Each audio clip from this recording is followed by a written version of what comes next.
Hello, hello, hello. Are we live? I believe we are live.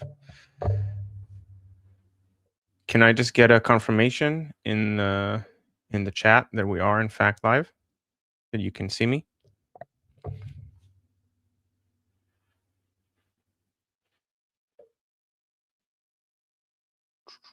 Still not getting any comments. Oh, okay. Okay, there's a bit of a delay, I think.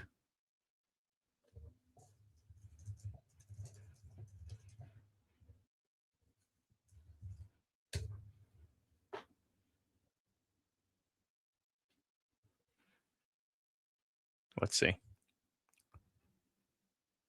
Yes, live. Okay, there we go. Okay, so so some people can see me. That's interesting. Uh-huh. I have never had this happen before.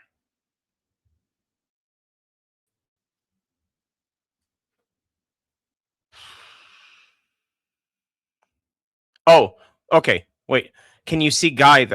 I wrote both comments. I wrote the comment and it put it.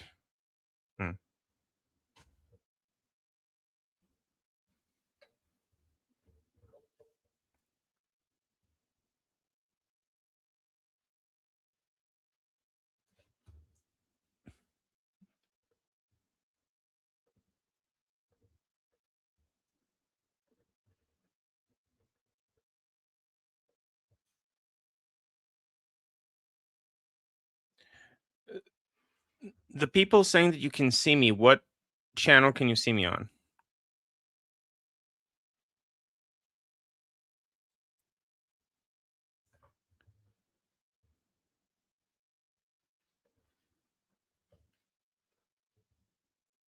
Yeah, okay. See, it's saying okay. So I think on my channel, it's live.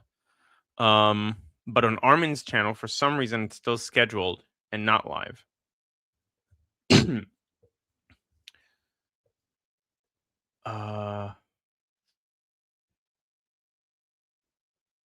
That is weird. Maybe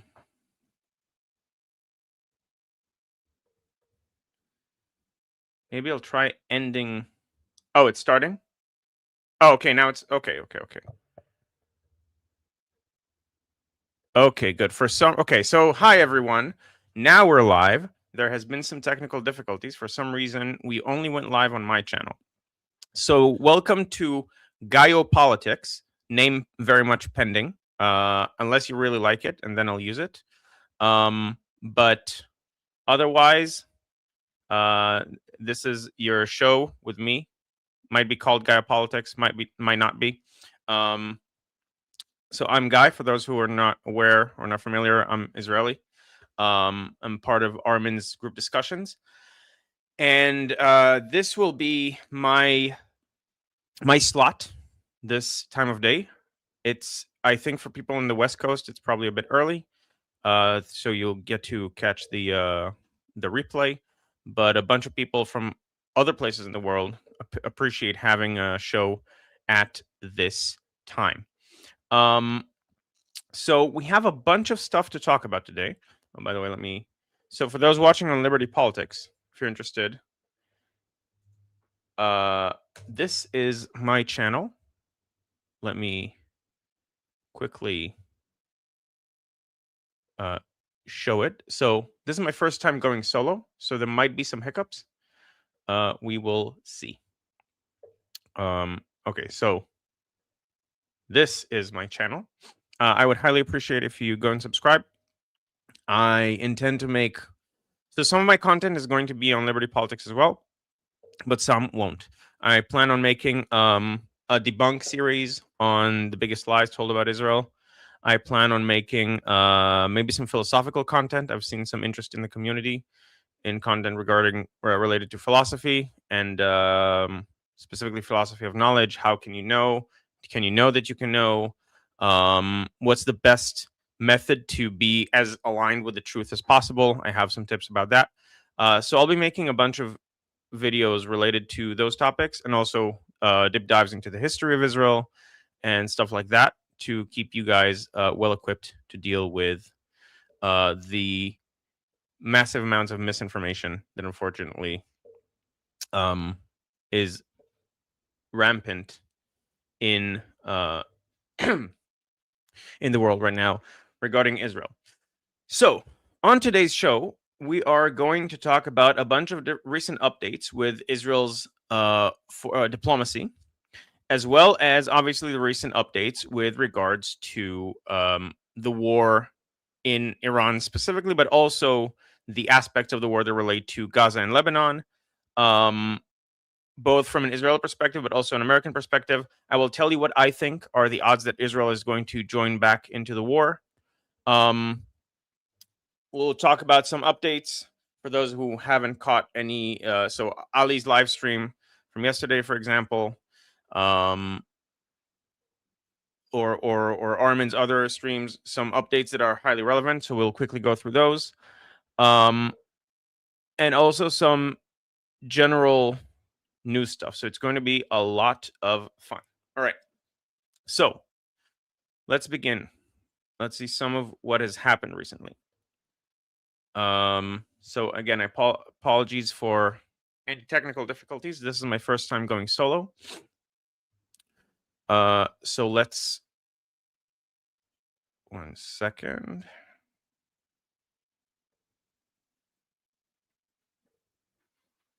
Okay, I'm going to share something else.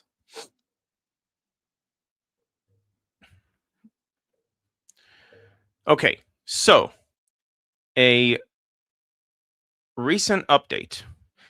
The Israeli-Czech Business Forum in Tel Aviv opened just now with speeches by Gidon Saar and Peter Masenka, who is, I believe, the foreign minister of the Czech Republic, but I could be wrong.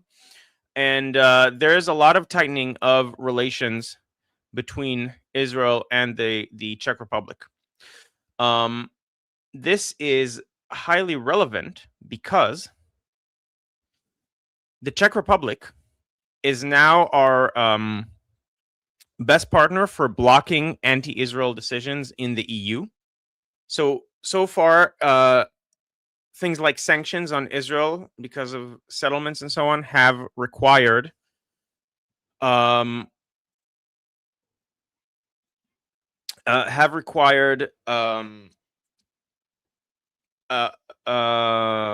consensus for like these kinds of decisions required a consensus, and so it means that if we have one country that consistently votes against it, then the sanctions are not going to apply. And now the Czech Republic, after we lost, we used to have Hungary as the country that provided this, but now the Czech Republic is our partner, or the partner that is relevant to us now that Orban has lost his elections in Hungary. So the new Czech Republic government is now tightening its relations with Israel even more so. Okay, so let me quickly go through the chat. Let's see if you guys have any questions about this. And so this is really good because they promised essentially that they wouldn't they'd be our like shield from the EU sanctions, and also they blocked a decision to try to avert the consensus by making sanctions not require such a consensus. Okay, so Amir has a question. So Amir is Israeli, and he is asking, since we signed the agreement with the Lebanese government, was there any movement from their side? So I don't know what you mean by movement here. They are moving into the areas that we are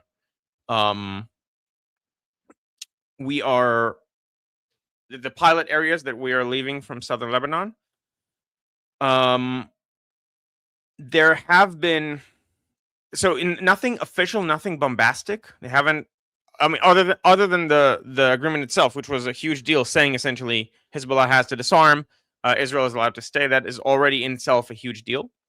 We'll discuss some of the a snapshot of what things are there at the moment in a bit. But there are movements, I think, under the surface.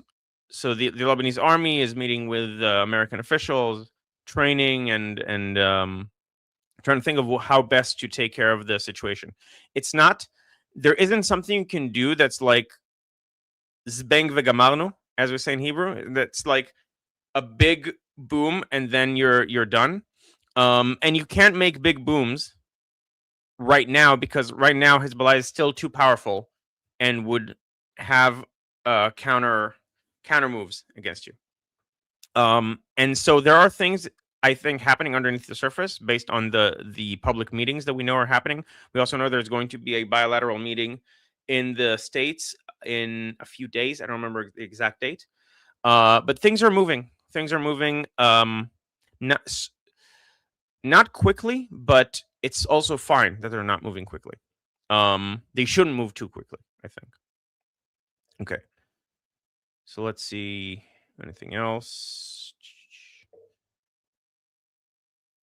It is good to see this between the Czech Republic and Israel. Yes, I agree.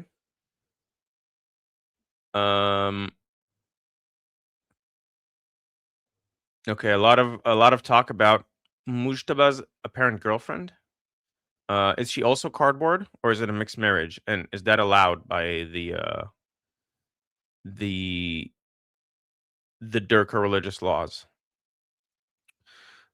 Okay, Amir is saying, yeah, most likely under the surface, it is a great agreement. I hope it's utilized well. Thanks, Guy. Yeah, and I'll talk about it a bit more.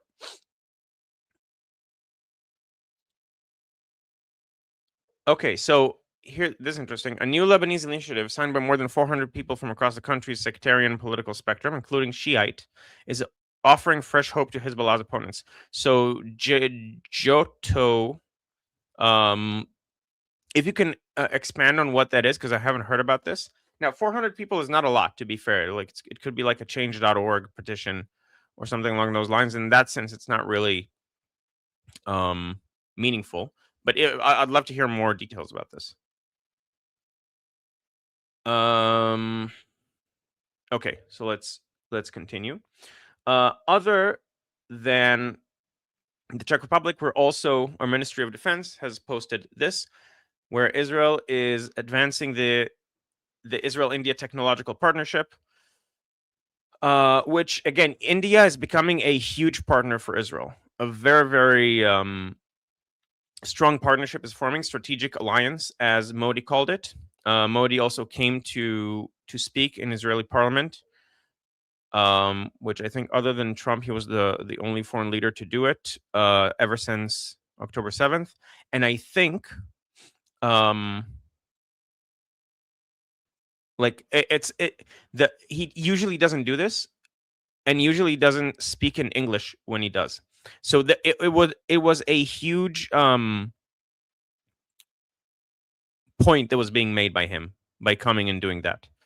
He is basically saying, I'm firmly establishing my alliance with Israel, which is good. And as we can see, a lot of people on both sides are advancing technological cooperation between the countries to further ingrain this partnership.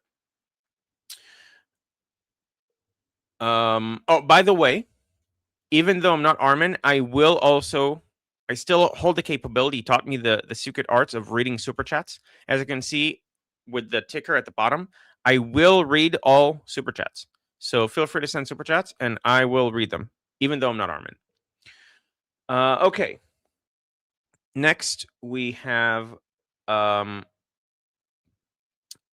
we mentioned some of the lies that are being advanced, like this one.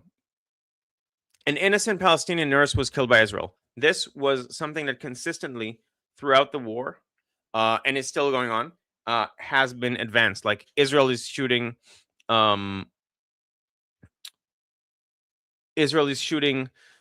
medical professionals. Israel is shooting journalists, and basically every single time, or almost every single time. Maybe some people like got caught in the crosshairs by accident, but basically every single time,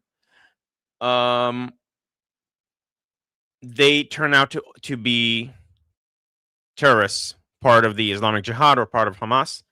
And essentially, Israel's revolutionary policy is if you're a terrorist and you're part of Hamas and are an active combatant, we don't really care what your day job is.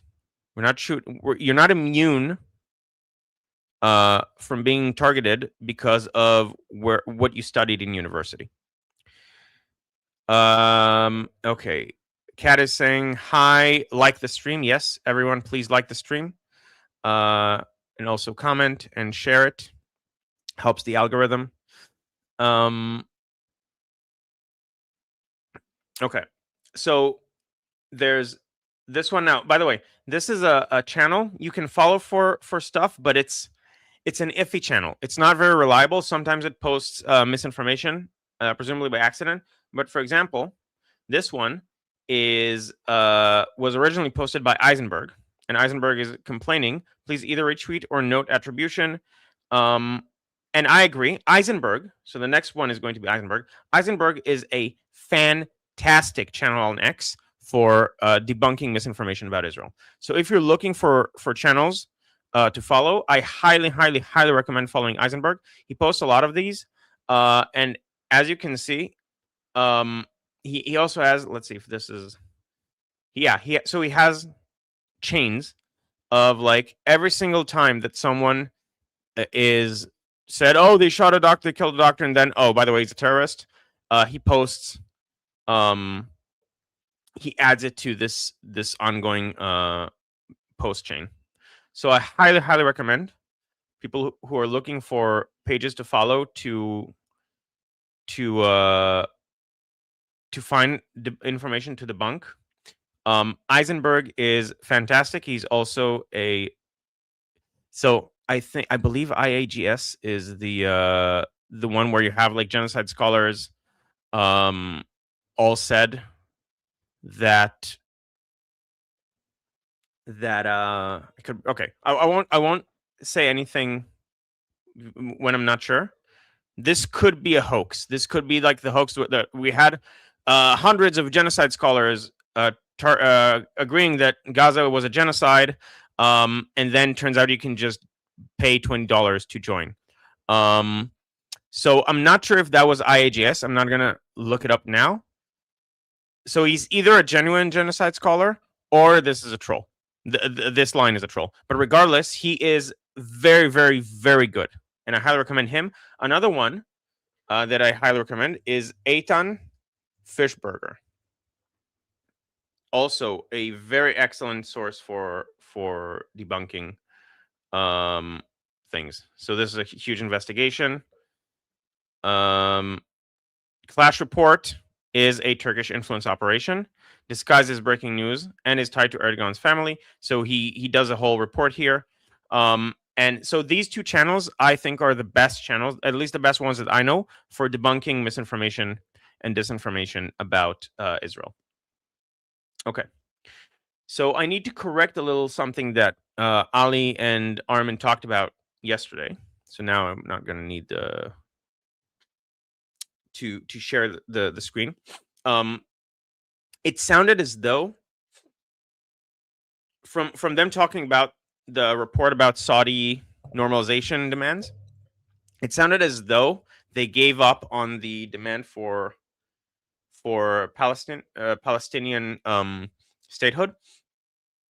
That is not true, or at least that's not something you can infer from what they said. They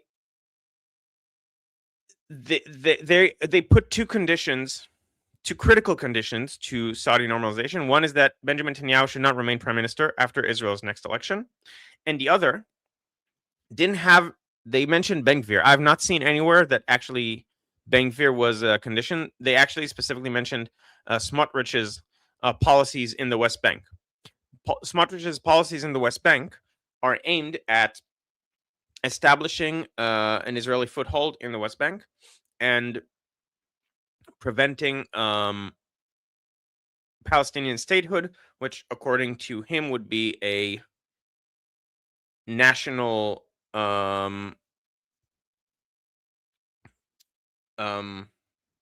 sorry, lost my train of thought. a matter of national security, because if you have a Palestinian state right now, they have a few tens of thousands of armed forces that also have trained secretly, even though they're not allowed to, based on the Oslo Accord that was the linchpin to the founding of the Palestinian Authority. They're training in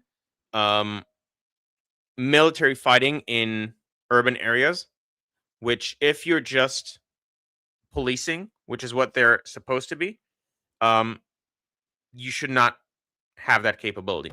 And as a result, people in the Israeli right now see the Palestinian Authority not just as a tactical mistake or a strategic mistake that was made in terms of Israel's territorial ambitions and long-term legitimacy, but also in terms of actual security. Some are saying this is the new October 6th, treating the Palestinian Authority as a legitimate entity while it's arming next to our doorstep. And let me quickly, just so you can understand,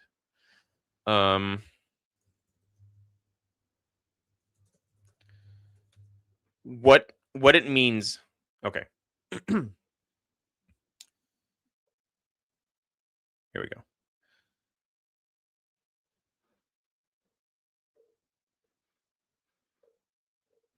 See, the problem with doing this alone is that there's no one else to entertain you while I put stuff up. Okay. So this is Israel. Okay. This is Gaza, and this is the West Bank. And the October 7th happened through here into the surrounding settlements. Again, settlements not in the legal settlement sense, in the neutral sense of the word. These are places that people lived in. These were kibbutzim. These were mostly left-wing people. And before October 7th, there was absolutely no international issue with these things. They're very much part of the international consensus of being part of Israel.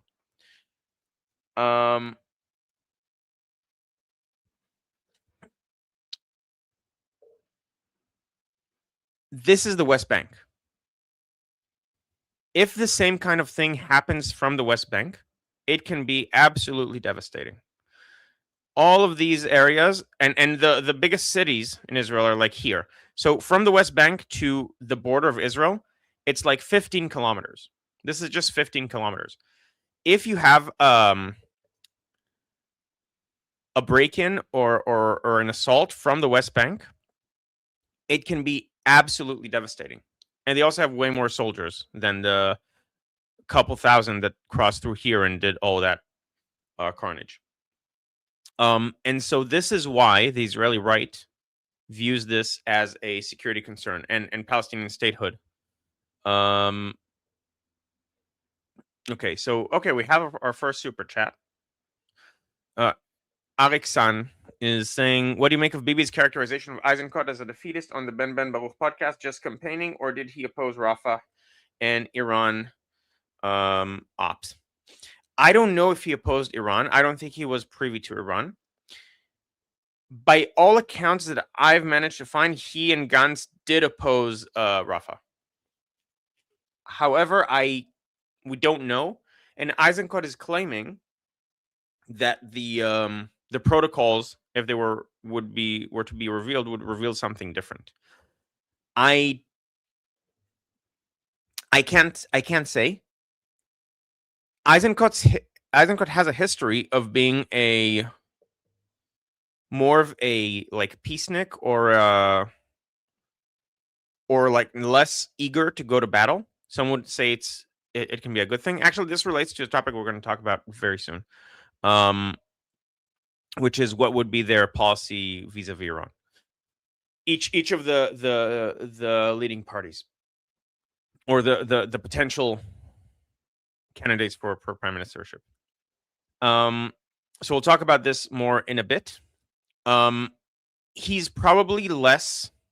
So prior to October 7th, he was very much someone who's in favor of keeping the quiet in many cases, but also there are cases where he did say we need to do operations. He's not vehemently opposed to it. It's not like JD Vance in terms of American politics with regards to having like an aversion and an allergic reaction to military operations.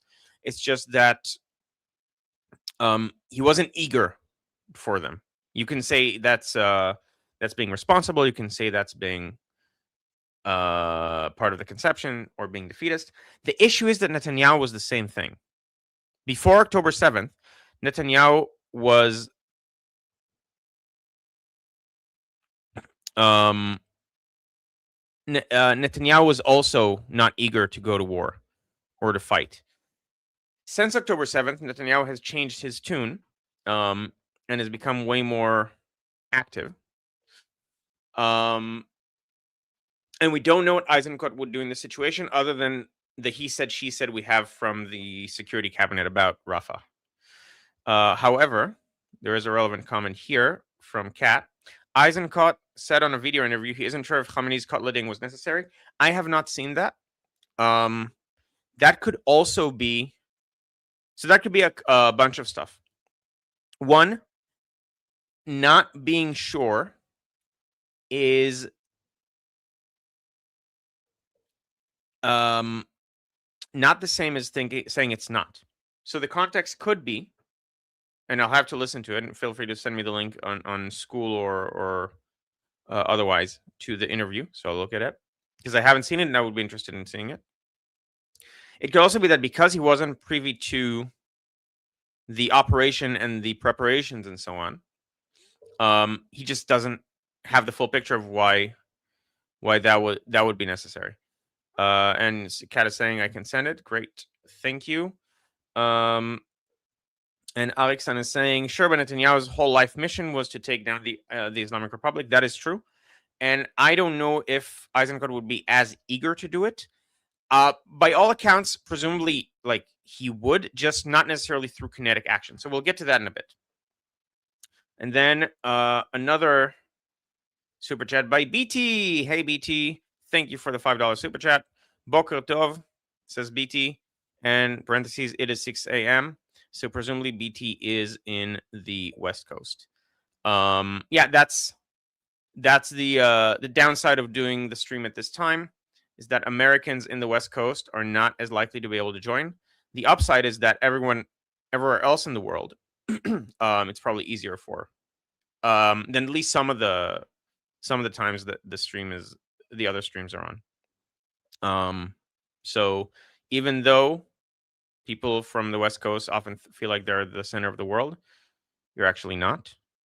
So tough it out or something, or watch the replay. Okay, but thank you, BT. Oh, okay. So BT is saying, Kat, I don't see you. I'm streaming on 2 channels. One is Armin's channel. The other is this little thing. Again, people, I highly recommend you subscribe to the channel and also go to my chat over there. That way you'll be able to see the people that BT can't see. Also, we're trying to get me to 1,000 subscribers so I can get monetized and expand the channel even more and start making money off of you people. So you can start sending me money by super chats. I would very much like that. So please help me get there. Okay.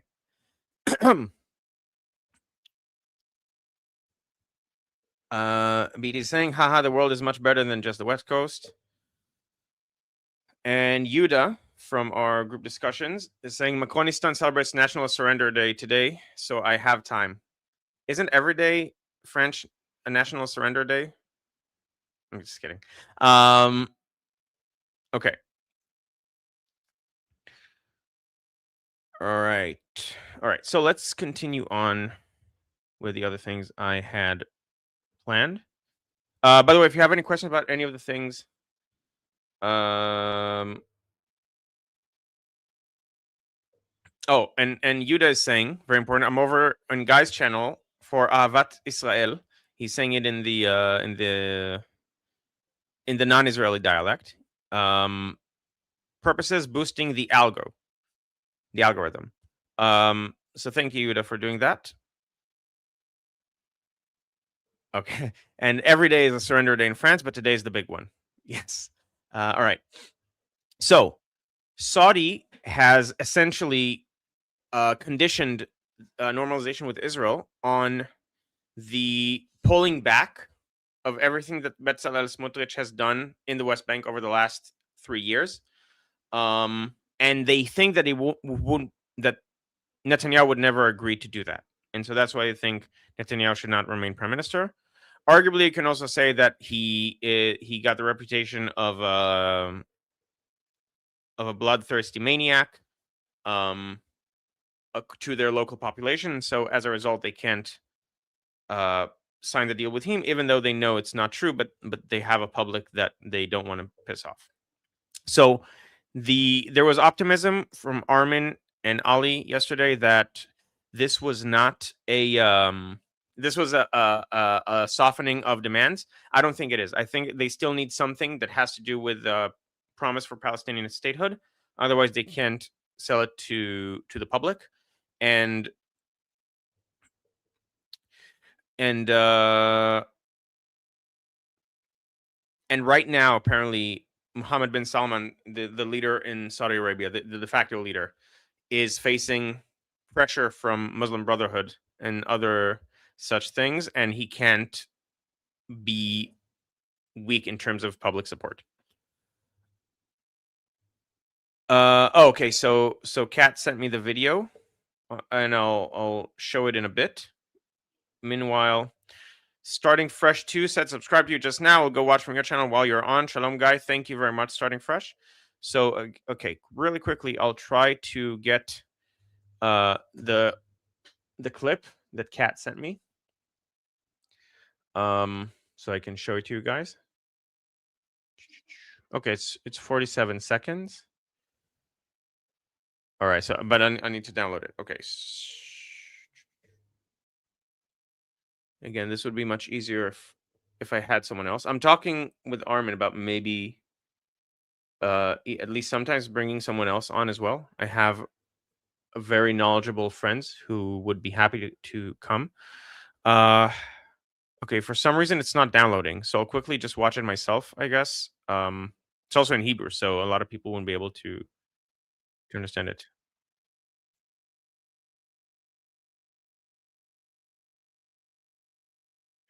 It's whether he would strike Khamenei. He's thinking about it for a good few seconds. He's actually like his facial expressions are really like I'm really thinking about this.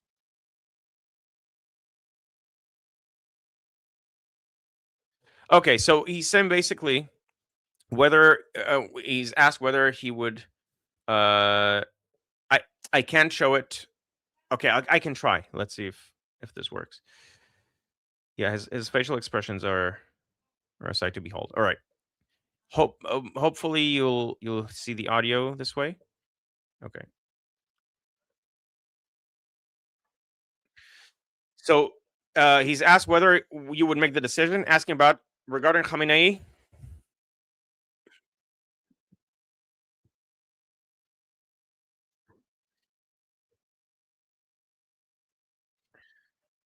It's an open question about the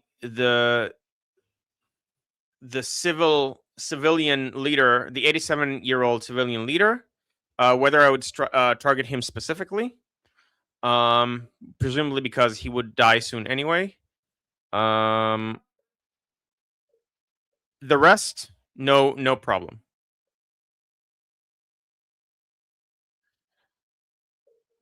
But I can also understand why they chose to take him out.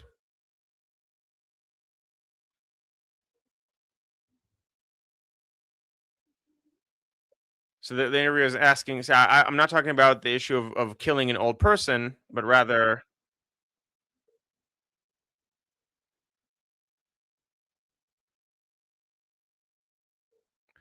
So look, for example, they sent an attack drone to strike the prime minister's house in Caesarea.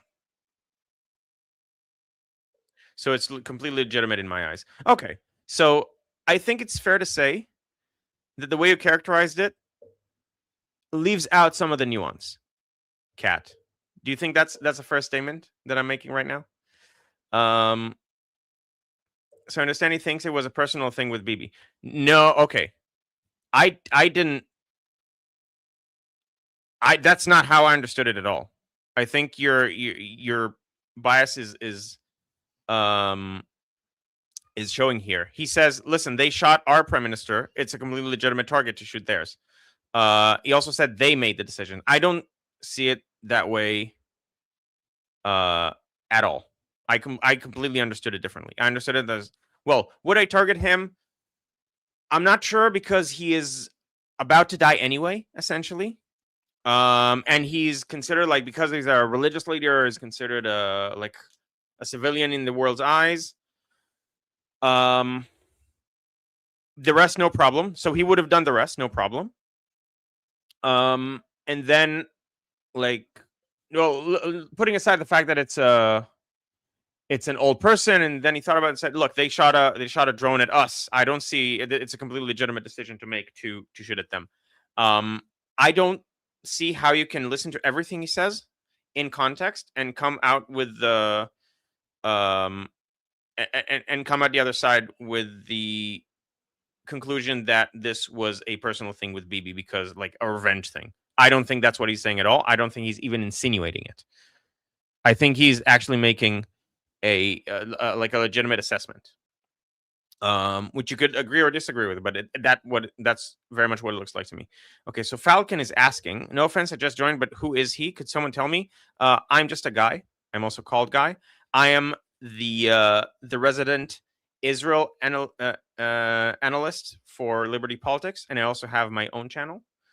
Once again, this channel is here, and I highly recommend you subscribe. I'll do a bunch of content on Israel and geopolitics from an Israeli perspective, and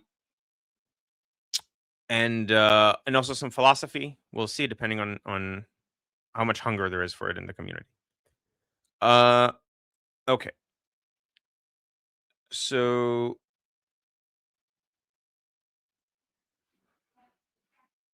guys, there should be 10 likes. Yes, please like the stream on either channel. Okay, Jose joined late, and I think he's responding to what I said early on, because we had like 5 minutes of technical difficulties at the beginning, and hopefully Jose will catch up.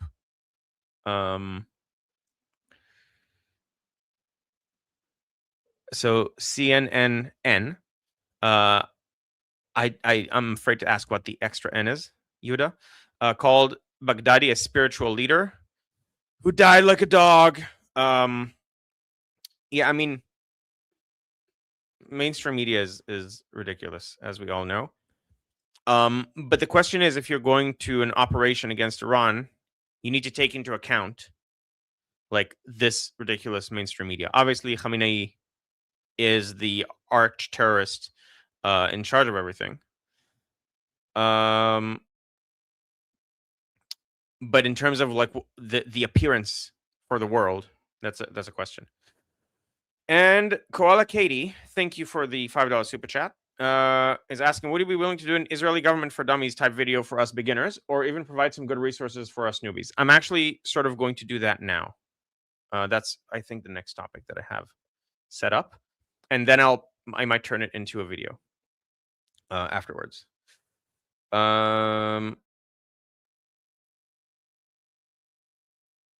Okay, good. Oh, you're a follower from Iraq. Hello. I always love having followers from Arab countries. By the way, in the description you can also see, so over the last few years there's been a huge uptick in Arabic speakers or Arabs being interested in learning Hebrew. And I know that because I have an online course for learning Hebrew. It's called Heblio. I built it, so I've been a tutor for Hebrew for over 10 years, for over 10 years. And I built a course based on the materials that I've done there. And it's very interesting to see the kind of people who would buy that course. And also, if any of you are interested in studying Hebrew, it's a self-paced course. Reviews are very good so far. and I'm also consistently working on improving it. So if you happen to be interested, there's a link in the description. The first link is to join our group discussion. I highly recommend doing that because I have a lot of very interesting people there. I also host every Monday at this time. So basically, yesterday I was hosting a group discussion. And if you have specific questions you'd like to ask me or do a longer discussion, you can go there. Right now, it's not being recorded, so it's very much off the record. We can say everything we want. We'll see. Maybe we'll start recording it at some point, but for now, it's not recorded.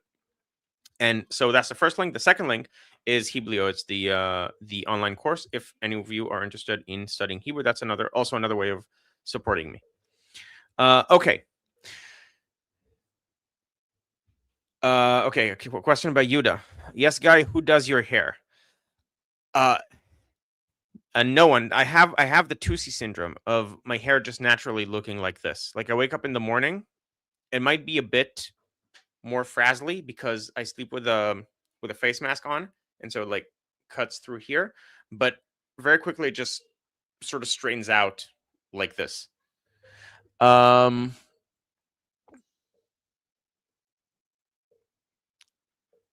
Okay. All right. So moving on to our next topic. So someone asked just now for a, was it Koala Katie? I think it was Koala Katie. Yeah. So ask and you shall receive. Okay. So Israeli government for dummies. First of all, these are the polls right now. This is my prediction. I put the 8 here. It's my prediction. We're going to talk about it in a bit. But the most polls right now create this sort of picture in the election, give or take a few, 1 or 2 seats for each party. But that's a general outlook. Now, the Israeli government, we have the parliament called Knesset. It has 120 members, and we have a coalition that is the government that is formed, or rather, the coalition that creates the government that is formed from the Knesset. So there is an inherent majority for the coalition in the legislative. However, as we have seen many times, this doesn't cause it to control the parliament because you have different factions within the coalition vying for different things. And so Israel's governance is notoriously fragile. We have elections on average every like 2 years. This is actually going to be the first government in decades, literal decades, that has filled out its whole 4-year term, which is crazy because this was the most there was the most like external noise and external factors pushing out this government. We had judicial reform and all the pushback against it. And Armin and I did a pretty in-depth live stream talking about that. If you're interested, you can go to my earlier videos. Someone actually just bought my Hebrew course. So if it was someone here, thank you very much. I highly, highly appreciate that. If not, then it's just a timing coincidence. Okay. And so you need to form a coalition that has the majority of the members of the parliament, or at least is supported by the majority, even if not all of them are part of the coalition. And we have essentially 2 blocks. You have the Netanyahu block in orange,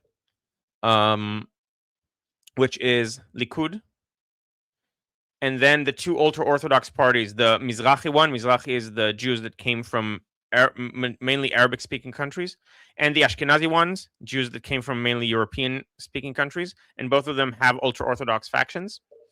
So it's Netanyahu, the ultra-Orthodox, Itamar Ben-Gvir, who anyone who has followed me knows I absolutely despise and think he is a blight on Israeli politics.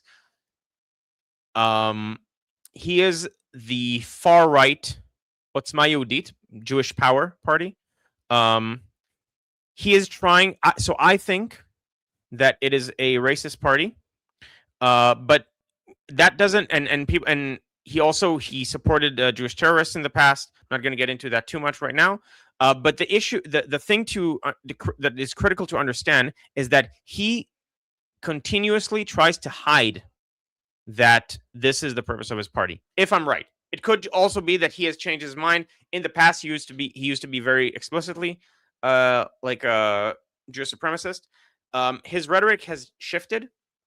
Some people would say it's a dog whistle. Some people would say other things, like that it's actually he has matured over the years. I've heard people make that argument.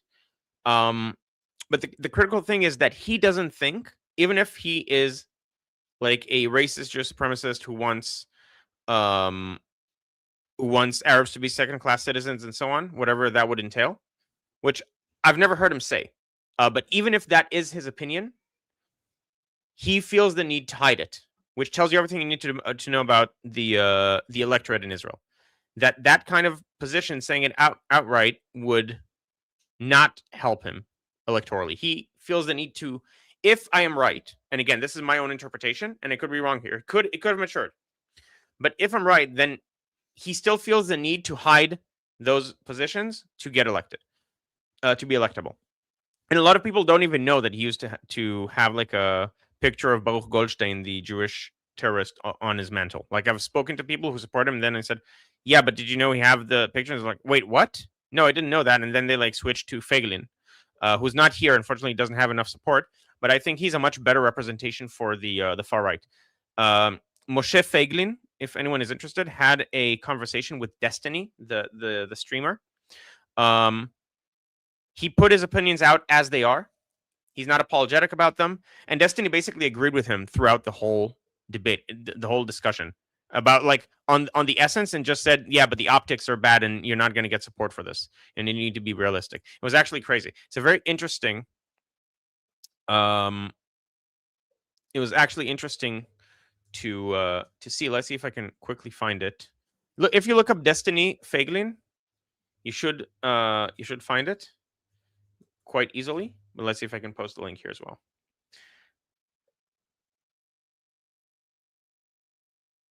Okay. I'm gonna put it in the chat. Let's see if it works. Hope it works.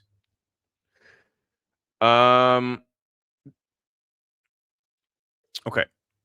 And then we have Smotrich, who is the representative of the. He's the sectarian representative of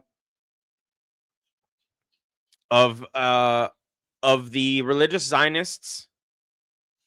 Although only some of them, because there are several factions within religious Zionism, and he is like the representative of one of those, and his like agenda is West Bank and stopping Palestinian statehood and preventing the Palestinians from having a state, and ideally having more control, more sovereignty over the whole of their area.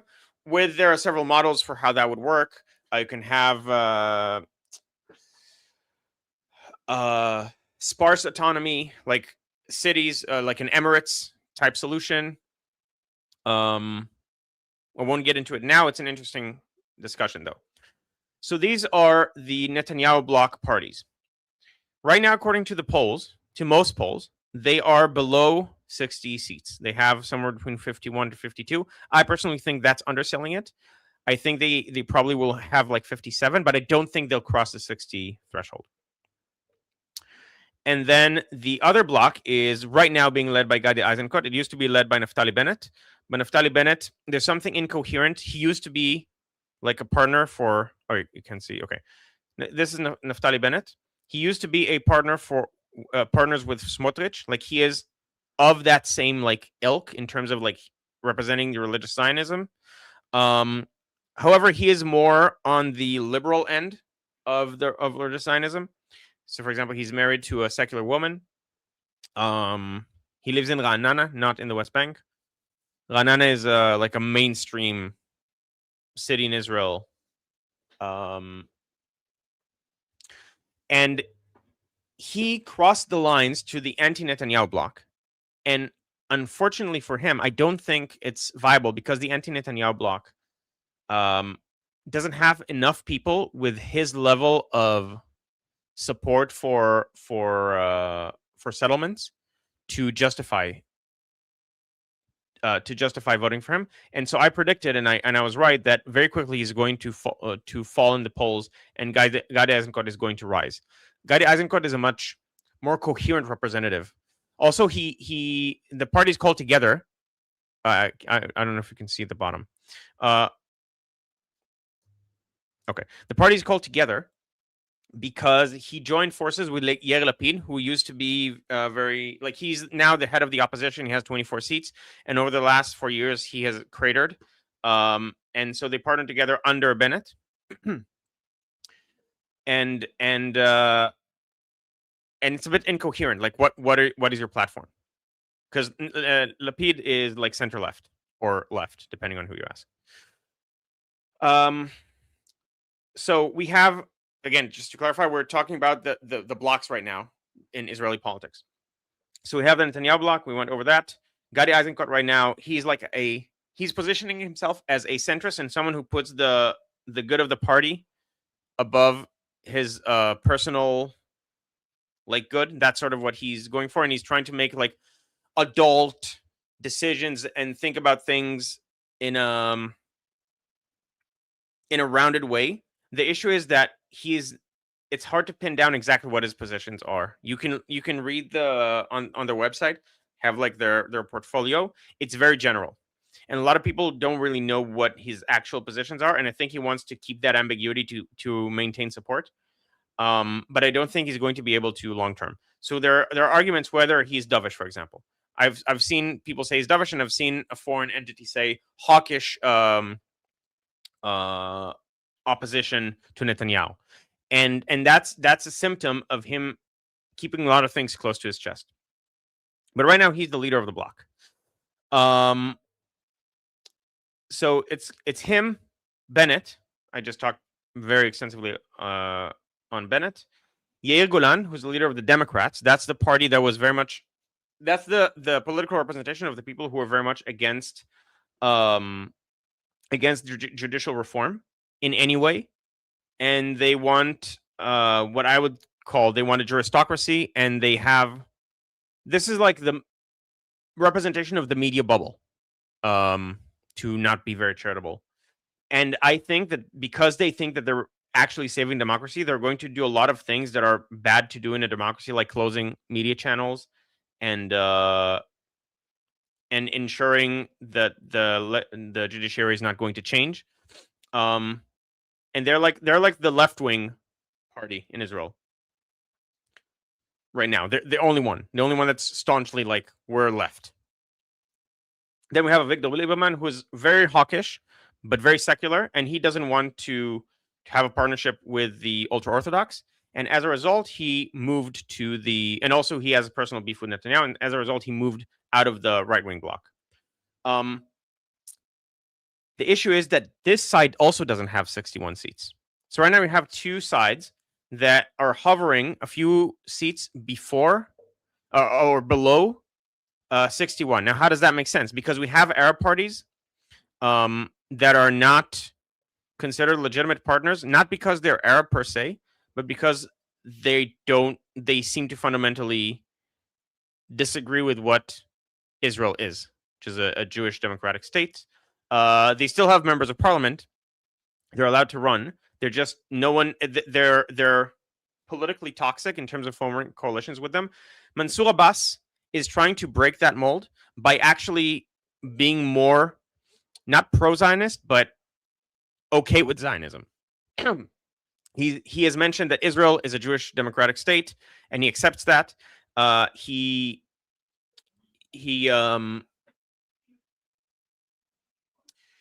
tried to,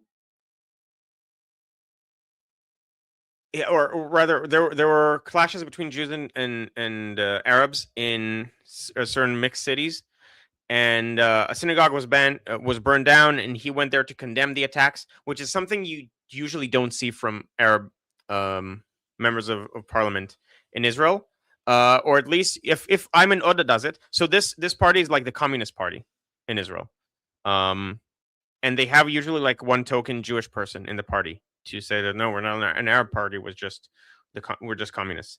And he's like allegedly a peacenik, but he never ever condemns any act of violence against Israelis without also giving like another side or saying all sides, like equivocating. And Mansour Abbas just said flat out, no, this is wrong. There are several problems.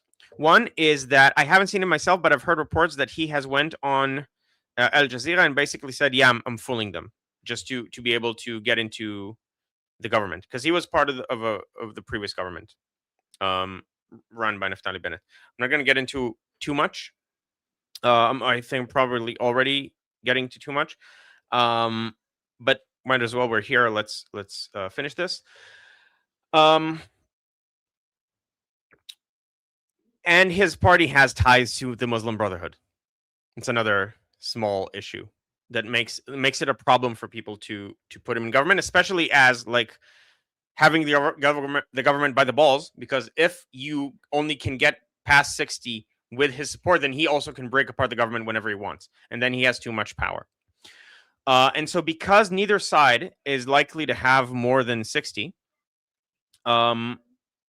there is forming now a third block, a true center block, that is essentially advocating for a unity government that will remove the ultra-Orthodox, who are doing what people were afraid Mansour Abbas would do. So they're afraid Mansour Abbas would extort the coalition and hurt Israel's security as a result. That's what the ultra-Orthodox are doing. They're extorting the coalition for laws and for exemptions from the military, for military service, because the coalition is dependent on them. So the new unity party that I predict would get somewhere around 8 seats, it's still coalescing. There are several movements going in that direction that eventually are going to coalesce into one party by the election, that is essentially saying, look, we have our disagreements, but let's have a government that's like the people around the center. So you have center right, center incoherent, and Lieberman also can be in that government. It probably won't have Ben-Gvir, and probably won't have Golan. Golan would not agree. He would want to be like the sole opposition to Netanyahu in the opposition. The sole true opposition. Like, I'm actually the only one who's not willing to sit with him. Smotrich might be there. Depends. But what they're going to do is try to coalesce together the parties that agree on most things, to a coalition that would try to like rebuild Israel. And so that's, for the record, this is the party that I will probably vote for once it's ready. We'll see what the constitution, what's what its constitution is, not the constitution in the legal sense. But most likely this is where my vote will go. Just, for the record, so my biases in how I present things. Okay, let's see. So that was quite long. Elisheva is saying I can't find the link for the Hebrew class. So it's hebleo.com, hebleo.com. I believe I put it in the description, but maybe I only put it for one of the channels. But thank you for looking at it and being interested. These polls were always wrong. They don't reflect the periphery. I agree, Alexan. That's why I said it's likely going to be higher. I predict like 57 to the current right-wing bloc. In the way it is right now. That's before the Unity Party exists. Which is, but I also don't agree with Filber's polls. Filber is like the pro coalition pollster, and he's saying they actually have a majority. I don't agree with that either. Kat is saying, BT, you need to join my lives from time to time. It's an obligation. Yes, by the way, Kat also does excellent live streams, so go follow her as well. Okay. How many times can you be prime minister? Right now, there's no limit. Netanyahu is, I don't know. I stopped counting the number of terms he's had. I think it's like his fifth. I think it's 5, but it could be wrong. Also, he was interim prime minister for a while when we had like 4 rounds of elections. So, but right now there's no limit, and people are saying that they want to put a limit in the future. Nina's asking conservative. Nina, if you can clarify what that's about. But the Likud is like the conservative party, although they're not as fiscally conservative as I would like. If I couldn't vote for this party, I might vote for Lieberman. I also think he has he's a dark horse to be prime minister if he plays his cards right, because Bennett became prime minister with 6 seats. And that's also part of the reason why he's like he has a fundamental problem with getting a strong electorate. Avigdor Lieberman can use that precedent and say, listen, if you don't give me the prime ministership, I'm going to go in the other block. I'm comfortable enough in the other block because I am hawkish and I am very right wing.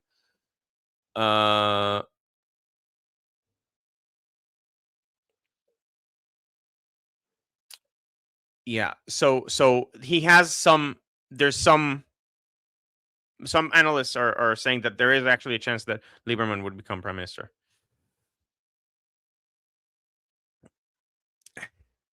All right.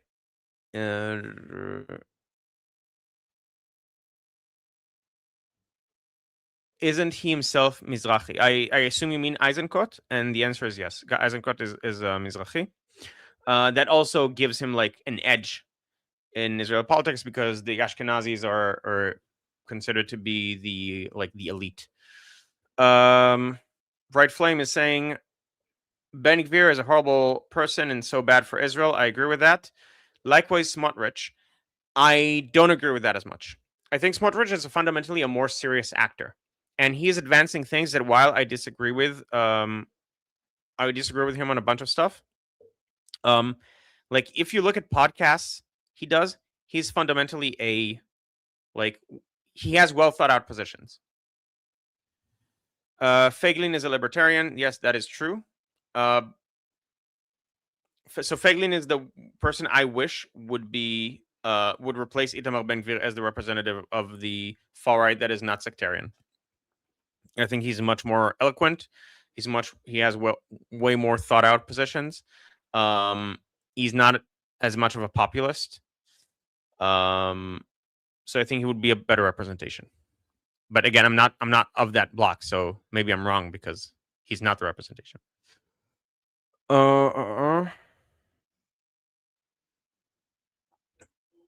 Ben-Gvir is a bad choice. Thank God he isn't at the top of the poll. He would never be at the top of the poll.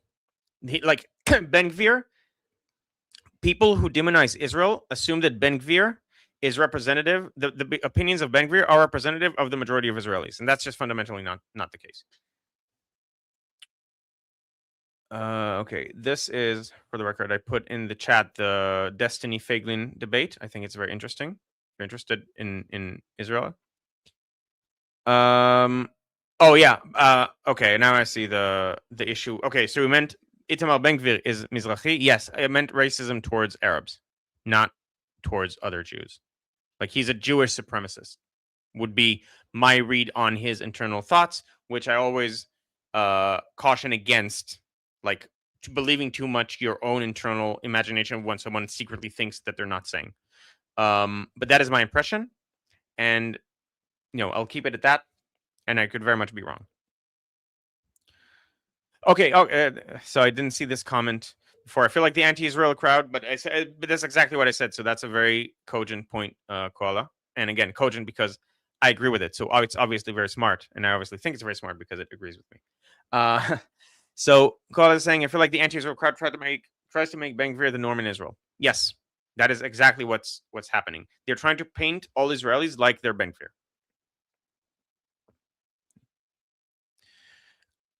He's okay. So he's a libertarian at heart. I don't think Ben-Gvir has a an economic agenda. And also, Feiglin, while he has an economic agenda, that's not. He tried to make that his calling card, and it failed. And whatever he would do now would be more of like a security or geopolitics thing.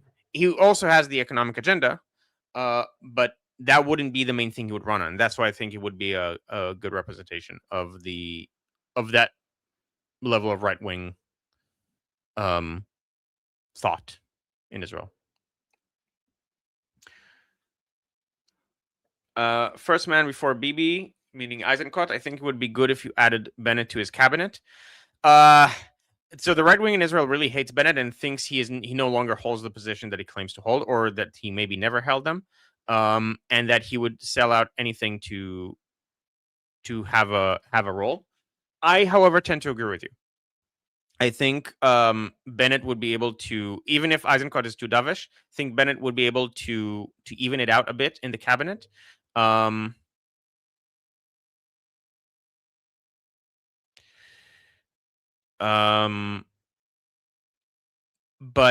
a lot of people on the right would not agree with that. And the issue is that if you have a government that is run by this guy and has this guy in it, you have Yair Golan balancing it out from the other side.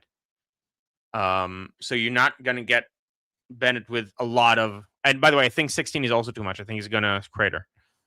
He's going to be around 10, I think. And his party is only like half his parties. He also has Yair Lapid's people, who are also dovish. So that would be like I'm not in favor of the opposition's coalition because of Yair Golan mainly.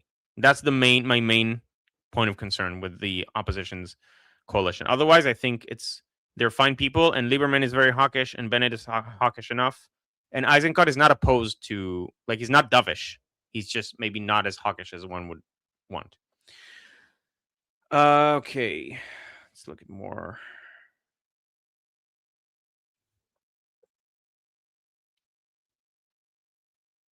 Okay, so in answering, I think I missed one of Qualicati's questions. You have parties, and then the leader of the usually largest party, the largest party in the bloc that is most likely to form a coalition. So if you have a large party with like 45 seats, but no one is willing to sit with it, it's not going to become prime minister because no one's willing to sit with it. So it's going to be the next largest party that is actually able to form a coalition with 61 plus members.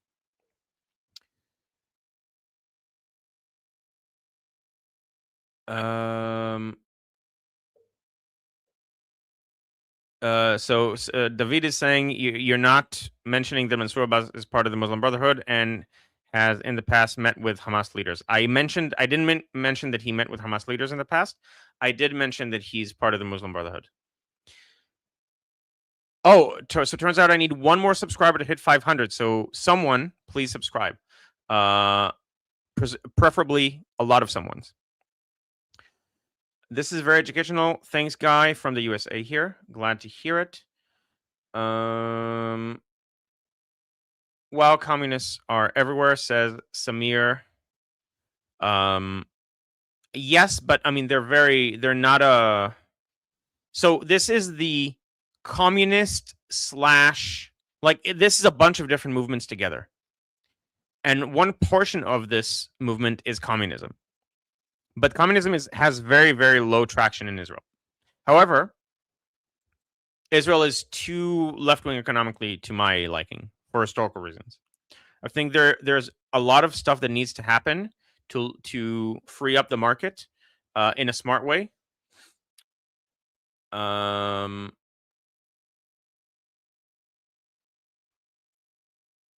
okay. Someone asking about the president. So the president is a symbolic role chosen by the Knesset. Again, Knesset is the parliament. Yitzhak Herzog is the current president, and he is left-wing. And actually, my opinion is that October 7th happened because of him, which is a big accusation, but I can support it. He had the chance of getting a proper judicial reform that would also get wide support, and the leaked versions of that were like good and people could live with, but then he caved in the last moment and put out a seemingly this is the widely supported framework for judicial reform, and it turns out to be basically everything that the left wing wanted. So it was basically no change. The only change was like that he made the judiciary pinky promise that they'll only use um, the reasonability clause, which is basically they can strike down a decision if they think it's unreasonable, even though the law doesn't make it doesn't say it's unreasonable. And he made them basically pinky promise to only use it when it's really necessary. The problem is that you're still leaving it up to their subjective judgment, and you just say no, but this time it's really necessary. Like it's a problematic clause, and that was the only real difference from what what needed changing anyway. So if he had balls and stuck to the actual um compromise that they came up with in the negotiations, and I actually know some people who were in the negotiations that talked like that would have been fine. The right wing would have been fine with it. The left wing would have been fine with it, but he didn't. He caved because, well, I don't know why, but he caved to essentially left wing pressure, and as a result, we had the infighting that led to Hamas thinking that October 7th is a good idea because Israel is very weak. So the chances are, if there's a tie, he will first take Eisenkot with forming the government. This is about Herzog. No, because not necessarily, because it's not a tie. It's like if there's a tie, he will take whoever has the largest block. That could still be Eisenkot. But it's the person with the highest chance of forming the government gets it, and it's usually not not not really up to interpretation. It's very clear cut. And if there's a total tie, I think he'll try to push for a unity government. So I disagree that he would give Eisenkot the chance to do it. Just because he's left leaning. Thanks for starting your show in the morning, listening while I'm at work. Yeah. So it's Casey. So hey Casey, and yeah, glad to do it. That's one of the reasons this show exists. But Armin is not here because Armin is probably like still asleep when I start because he's in the West Coast and it's 6 a.m. for him.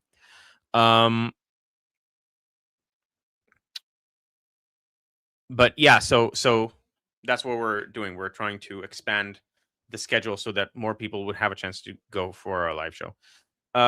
Is the president elected? So she's asking Alexan, but I also it's good for everyone to hear this.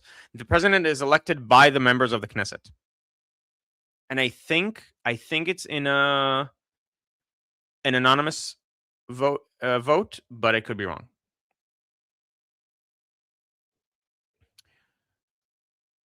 And apparently BT is saying I'm a fun guy, so just so everyone knows, BT is a mushroom. I really love dad jokes, just so you know. Like, if this is a reason not to watch me, then don't watch me. I'd rather sit in front of 10 people and make dad jokes than sit in front of 1,000 and not make dad jokes. Okay. Let's see.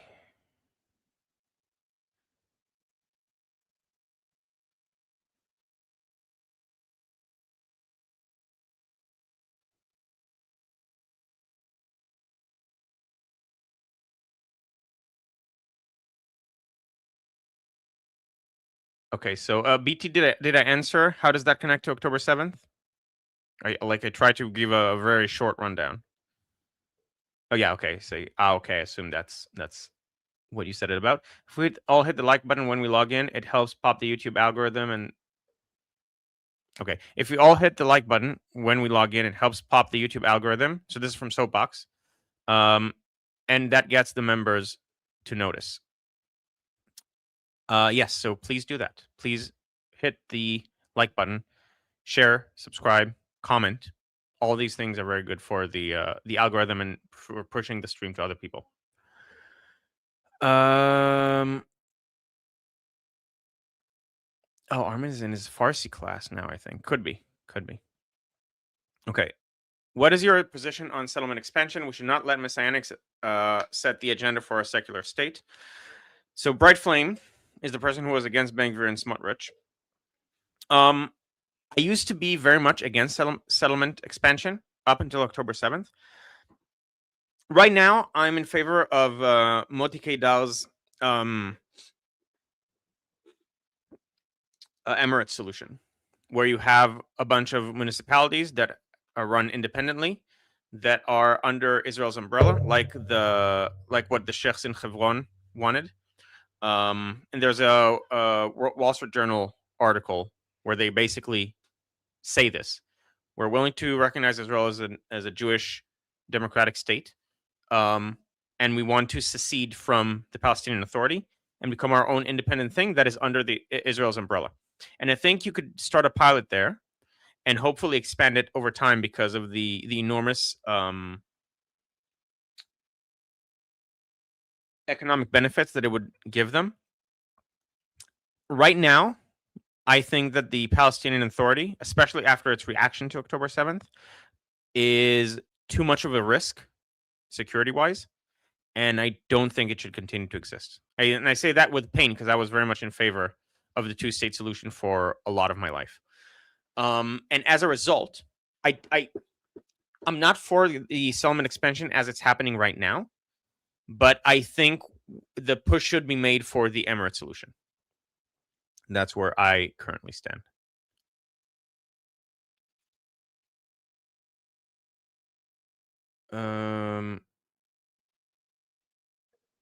Long div dad jokes. Yes, Javid dad jokes.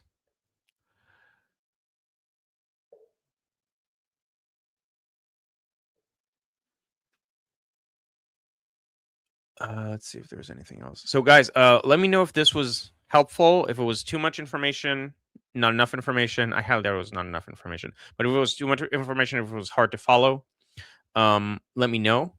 We'll do stuff like this in the future as well about history and other stuff.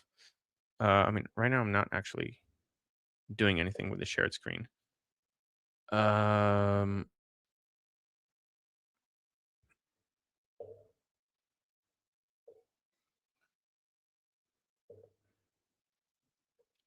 So I wonder if messianics in Israel are similar to those in the U.S. at all. Quite anti-Jewish here in my experience, and also very aggressive hardline. They're not as anti-Jewish here. No, it's messianic is a word that is often used by people who disagree with one political side to talk about the other.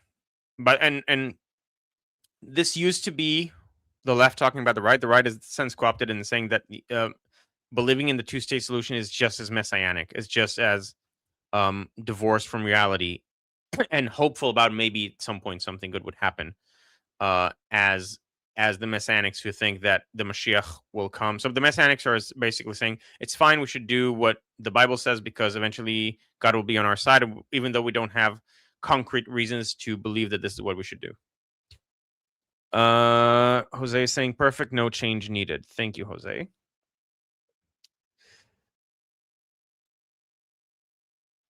All right.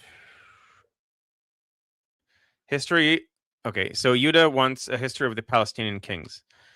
Sure. I think I have time to do that. So here's the list. Yeah. So how was that?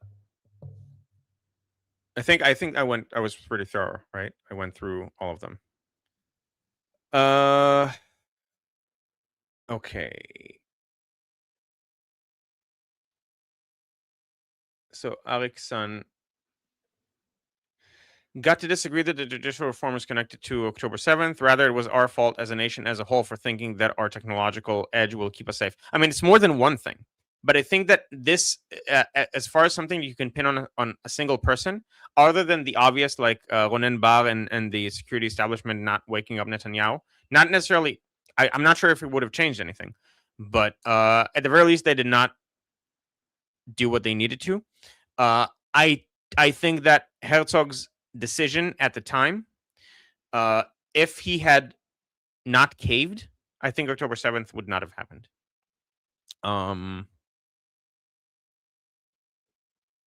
and it's not as obvious as like the people who were there and just didn't realize what was happening. And that's why I want to actually highlight it as like a reason. And I would include myself in this critique. Never could have I imagined that our high-tech fence could be breached without anyone noticing. I'm the same. Most people in Israel were part of this false conception of the world. Which is why it's hard to like. That's the more that's the obvious part of it. That's the part that doesn't even need saying anymore because everyone agrees. And then they just accuse everyone who's more part of the conception than others. That's the political mudslinging that's going on right now.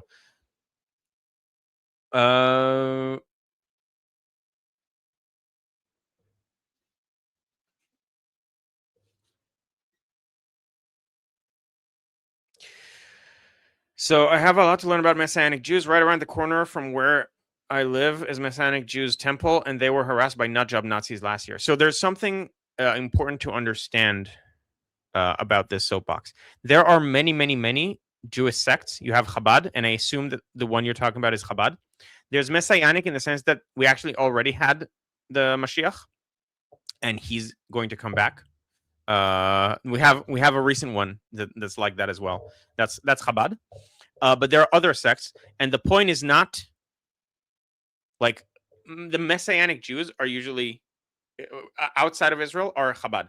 The Messianic Jews in Israel is anyone who's for the settlements, for religious reasons. That's how it's viewed here, and anyone who believes that Mashiach will actually come and help us. So it's not the same thing, and there are many different sects, and we can also do a show about that and about Kabbalah. Oh, look who's here. Is there any monkey business going on, Guy Landau? So Motorpool Grease Monkey. I'm not great with business, but good with monkeys. Yes, I've seen you being good with monkeys before.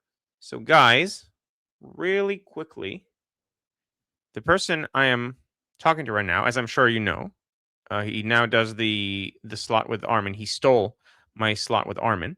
Is Motorpool Grease Monkey. Motorpool Grease Monkey has unfortunately passed me in the number of subscribers, even though he started after me. But he also created way more content than me, so I guess it's fair. Still, even though he's a filthy thief, you should subscribe to his channel because he makes excellent content, both with Armin and by himself. He made a Charlie Kirk thing about all the lunatic right, or the woke right, or the far Reich, or the woke Reich, or however you want to call them. Communism versus democracy. He has a lot of very good streams and content. Oh, I see he's watching Asmongold, who has good taste. He did a Legacy of Lindsey Graham stream yesterday. I highly recommend following him, even though he stole Armin from me. Oh, these kinds of Messianic Jews. Okay. Messianic Jews in the US are called Jews for Jesus. Okay, that's a very, very small sect in Israel. They don't have a lot of representation. Okay, that Messiah, the one from 2,000 years ago. So there's these, but they're a very, very small sect in Judaism. There is the Chabad, which is they also have a Messiah that died, but that was very recently, a few decades ago. And they're like the most well-known sect in outside of Israel because they have a lot of representation. And Tucker Carlson thinks that they're taking over the world or something. It's so weird because they're like the nicest, sweetest people, and just want to host you and give you food and stuff. Okay, so but I was right about Soapbox. Chabad, yes, that is the one near me. So I did understand what Soapbox was talking about, even though I missed you. I misunderstood you. And oh, what a good guy. As you can see, I'm not the only one in this community that is fond of dad jokes. Okay, we have a bunch of new people. Hey, that monkey business was promised to me 3,000 years ago. Monkey says. You know what? I changed my mind. Don't subscribe to Monkey. Don't subscribe to this channel right here. I'm gonna highlight the handle so you'll know to avoid it. That went too far. All right. Guy, can you talk about the protests that happened during summer 2023? Did this effect lead to October 7th? Country was divided. Yes. At least arguably it led to October 7th because people that were convinced that their country was going to no longer be a democracy threatened that if you would pass these judicial reform laws, we're not going to volunteer in the army, and you're not going to have an army. And the media pumped that, oh, Israel doesn't have an army. Now it was a bluff because they did enlist and go immediately after October 7th. But Hamas thought it was true. Hamas thought that Israel is the weakest that it's ever been, and this is the one chance to take care of it. And it was also 50 years exactly to the day of the Yom Kippur War, and like all these things coalesced and like saying, yes, we're going to jump the gun. We're not going to wait for Iran to order us in Lebanon to do this. BT is saying I do all the dad jokes in my house. Sad, really. I mean, they're not dad jokes if the other people around you like them. A good dad joke is one that gets people rolling their eyes at you. Like that's what I go for with my dad jokes. So by the way, I'm streaming on both channels. So people are saying are we in the wrong chat, or like if you're not seeing certain comments, it's because I'm streaming on both channels. Oh, Omri, my friend Omri, who I might host at some point if he's interested, on the channel, more for the philosophy stuff, not for the political stuff. But if I do a philosophical stream, then Omri is absolutely a guest I have in mind. So hi, Omri. He's a great friend of mine. Good. E is saying, I unsubscribe. No more bananas for you, monkey. Haha. All right. Yeah, I remember I visited in July and couldn't get anywhere in the city. Streets were blocked. This started the chain of protesters thinking it's okay to block roads for protests. I won't get into why, but it was wrong. It shouldn't have happened, and it should not have been allowed to happen. But nevertheless, it happened, and now everyone does it. Okay, and Alexan gave another super chat. Thank you. Thank you for doing this. Good job. Hope you will platform our Druze. Oh, Mansour and Khalifa, to educate non-Israelis about their plight. I absolutely should do that. I might actually have a way to get to both, actually. Both to Mansour al-Ashkar and to Khalifa Khalifa. I think they're both excellent, and I'd be very happy to give them a platform to talk about everything. They're really great. Okay, yeah, there you go. So Kayoku, that guy channel and stream, that is Guy's channel and stream. If you're looking for his chat, make sure to like and sub to him. So again, great opportunity. Also, we have a bunch of new viewers. This is my channel. I'm gonna post it in the chat as well.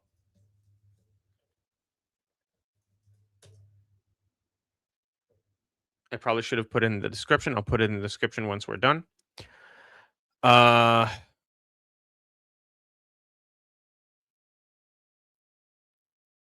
And please subscribe to my channel. That's one thing. And also, by the way, it's much better if you go watch on my stream because I also need to get my watch hours up.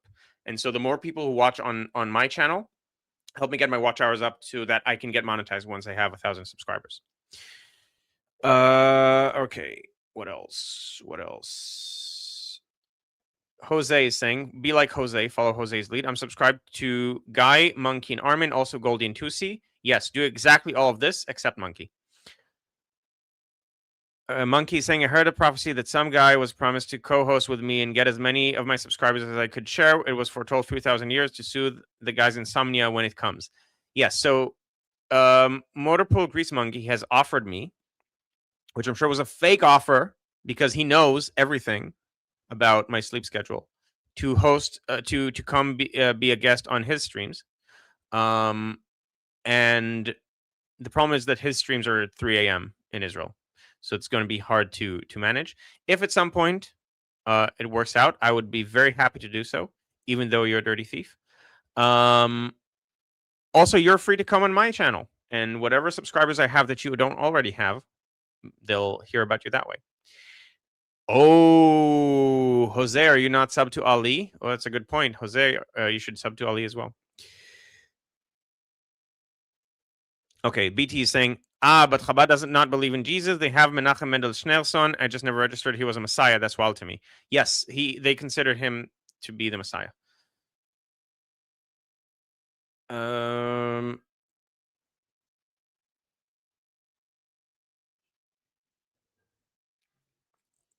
Okay, let's see if there's anything else. Jose is saying, I'm now on yours. Thank you, Jose. Yes, that's what I say. Where's Armin? Who is this guy? Armin is doing something else right now. I am Liberty Politics resident Israel analyst, Israeli geopolitics, or like geopolitics in general from an Israeli perspective. Also, if you're interested in learning about Israel, and also some philosophy. We'll definitely do some philosophy stuff. I've seen some interest from people in the chat. Okay, so let's move on to and another thing. If anyone here is interested in learning Hebrew, I'm going to post a comment. Heblio.com. It should be in the description. I think for one of the channels, it's not in the description, and I'll fix it after the stream. But if you're interested in learning Hebrew, I've been a Hebrew tutor for over 10 years. And I've created a course based on the materials, based on the experience, based on my background in cognitive science. So I know how learning works and how to make learning effective. It's self-paced. It's much cheaper than any other solution you will find online at the moment. It's 50% off. I forgot to mention that earlier. And these are the lost my train of thought. So Heblio, great way to learn Hebrew, self-paced course. If you're interested in learning Hebrew, I sincerely believe it's the best way to do it, and I built it because I didn't find like a good thing to suggest to my students to learn Hebrew without like paying thousands of dollars per semester. It gives you a lot of content and a lot of very good understanding. Again, because I know how to frame things because of my background in cognitive science and how learning works. It's and by the way, I'm only saying this because I gotta purchase earlier, so I think there's at least some interest from people who are here potentially. Also, my own background in learning languages, so I speak 4 languages: Hebrew, English, Arabic, and Japanese.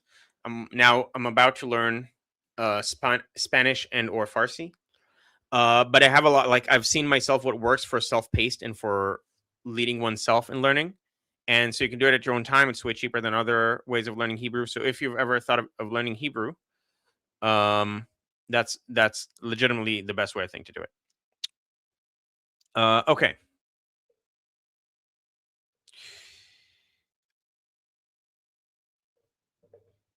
So next, so we talked about the Israel politics.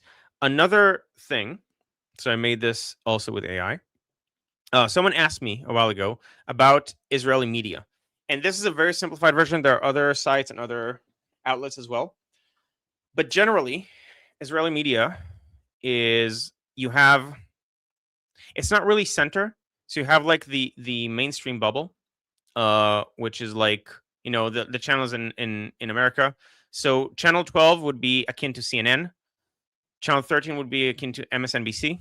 So like leftist, like explicit, like not hiding the fact that they're left wing. Channel 12 is hiding the fact that they're left wing, but nevertheless they do things from a very partisan perspective. Ynet is around the same as Channel 12. It's online, but it's a website. Kan is the state sponsored television, sort of like PBS or BBC. It's not as bad as those are in terms of political bias, although some right wingers in Israel would disagree with me. They do have at least a modicum of balance. You have like Ayala Hasson's show to balance out things. Like they at least try or claim to try.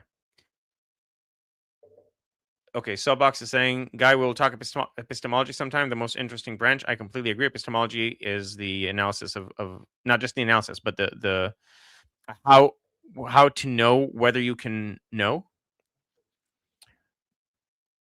And like everything about knowledge, like the philosophy of knowledge, essentially. Yeah, Haaretz is very left wing. And sometimes, actually, fun fact, I actually know some people on the board of Haaretz. They're like family friends. And we talk about it sometimes. Haaretz, from their perspective, is like, look, we have this is actually for Israel because it shows that Israel has an open media, and that it can criticize the country, and they do think that the situation in the West Bank and the settlements is bad. And to be fair, to the extent that there are problems there, they're the only ones reporting it, essentially. It's just that I think that a lot of the things they report either are mischaracterized or end up being like partial in a way that creates a distorted image of a distorted picture of what actually happened. Okay, so Grease Monkey is asking, is it for left? Is there a channel 16? There is a new channel 16. I don't know enough about it to say anything about it. But Khalifa is there, the Druze person I mentioned earlier. So I'm already I'm excited for it just on that alone, because he's a very, very good person to show information about the Arab world. Again, from an Israeli perspective, from an Israeli Druze perspective, which is a very interesting perspective and community. Okay, so Mortar Pool Grease Monkey is saying, is it 4 left, 1 right? Most leftists have 4 left wingers for every right winger and call it balanced. Yeah, so that's channel 12. That's the channel 12 thing. For Kan, they have some shows that are like 2 people, 1 right wing, 1 left wing, talking to each other, but I also don't watch it enough to say with confidence anything beyond that. There does seem to be a left wing bias, but it's not as bad as the others. Then we have I-24, which is my personal favorite media channel in Israel right now. I might like channel 16 more, especially if it really tries to be balanced and not, because this is a right wing channel. It's center right, but it's definitely more right wing. Then we have Israel Hayom. Israel Hayom is a newspaper / website. Again, staunchly right wing perspective. Used to be vehemently pro Netanyahu, and that has changed. This is the paper that the Edelsons run. It used to be staunchly pro Netanyahu. Now it's like general right wing. And then we have channel 14, which is staunchly pro Netanyahu. Or it's the most right wing channel in Israel. It's not blindly for Netanyahu as much as some people like say that it is. That's like a channel. It's a propaganda channel for Netanyahu. I don't agree with that assessment. Sometimes they criticize Netanyahu if he's not right wing enough. They are very right wing and also religious, and they tend to be pro ultra orthodox, for example, which I disagree with. Although again, they have panels and people disagree on the panels, but they have like that angle to them. So someone asked for this before. I hope this was interesting. Alexan is saying Haaretz 20 years ago is totally different to Haaretz today. Yes, I agree. They went it's sort of like the left. What happened to them is what happened to the left in general in the world. Just like went leftward and leftward and leftward over the past 20 years. What's the difference between right wing and left wing politics in Israel? It's mostly security. So it used to be economics way back when. Socialism versus capitalism. And then after 67, it slowly started shifting to being about what to do with. In 67, we had the 6-Day War, and we got control over a bunch of areas, including Gaza and the West Bank, and Sinai, which we then gave back to the Egyptians for a peace deal. But and also the Golan Heights. After that happened, the political boundaries start to shift to the right wing being pro staying in the West Bank and Gaza, and the left wing, and especially in the 90s when we had the Oslo Accord that created the Palestinian Authority, the left wing started talking about separating from the Palestinians, or became about separating from the Palestinians, having a two-state solution, and so on. After October 7th, the two-state solution it was already dying in Israeli politics, but now it's like dead, basically. No, if you say you're for the two-state solution, you're going to lose a lot of people. Two states in the sense of like a full state for the Palestinians, not some, like, for example, a lot of right wingers would be fine with the Emirates solution that I mentioned earlier, where you have independent cities that are tied together through like the Emirates in UAE are different municipalities that have like their own autonomous control based on tribes, and then they also have a centralized body, but it's like the autonomous control based on the tribes is the main thing here, because of it plays into what works best for Arab culture. The places that are thriving are the places that are clan based.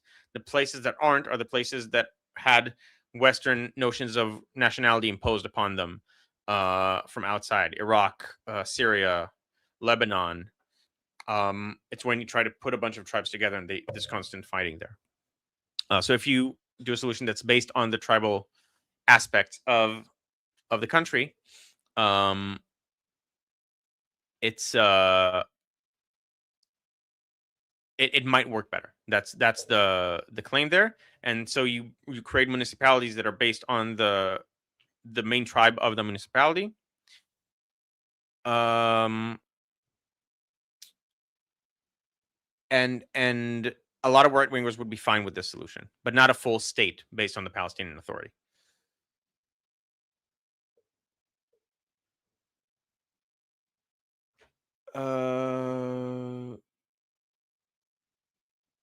Let's see.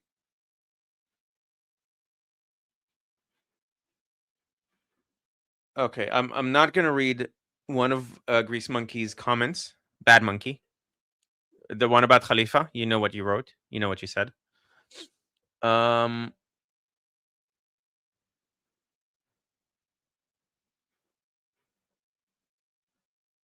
Oh, sorry. I actually didn't finish the point. So now, this two-state solution is pretty much dead, and so the lines are about judicial reform and about not really about ultra-Orthodox, because it's mostly the ultra-Orthodox that are for that, but also like what kind of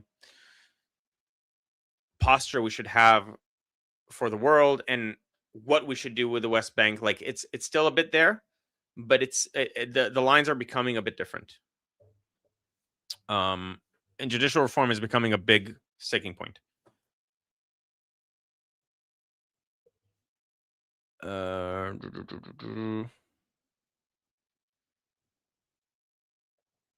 Roman Viking is saying, Israel tried separating in 2005 in Gaza. Yes, I'm not going to get into it now because we don't have a lot of time.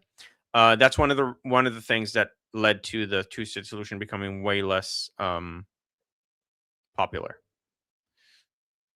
Okay, so I think we're done with the media.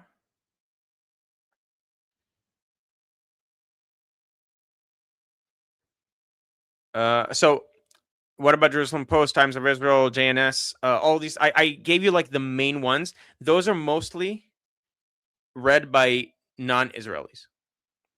They're like like Times of Israel isn't in Hebrew. Jerusalem Post isn't in Hebrew. JNS isn't in Hebrew. These are outside-facing media channels in Israel. They're not for Israelis. So I want to give you the outlook for within Israel. Good. Okay. Let's quickly talk about. I mean, we don't have much time.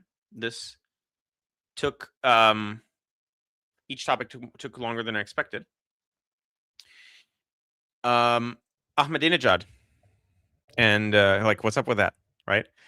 Why did I tend to believe the story that Mossad tried to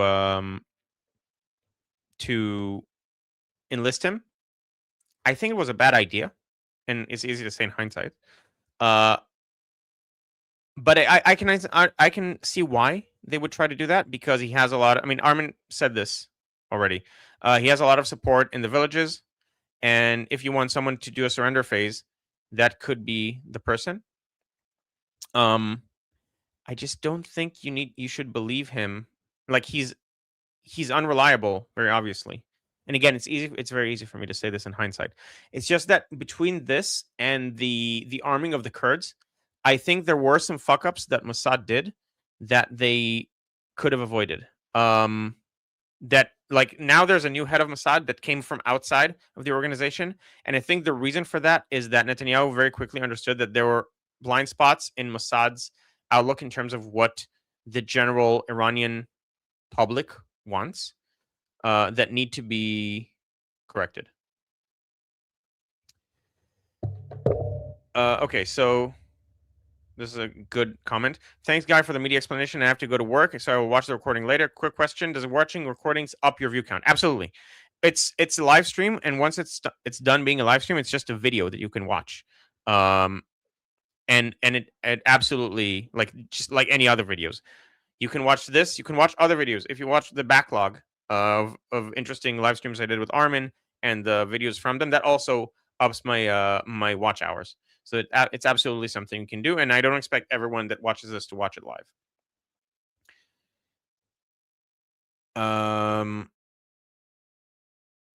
Okay. Let's see. So so I think Mossad, there were problems with Mossad that are now being corrected. The person they brought in is someone who's really good at putting a different perspective, like showing a different perspective or looking at several perspectives. He was someone who kept banging at the bell before October 7th, that, like, there's a blind spot and we need to take care of it, and they laughed at him, and he turned out to be right. Why would Mossad reveal such elaborate plot from a recent months? It doesn't make any sense. It's not Mossad wasn't the one that revealed it. It was Americans that, like, were in on it or something along those lines. It didn't come from Assad.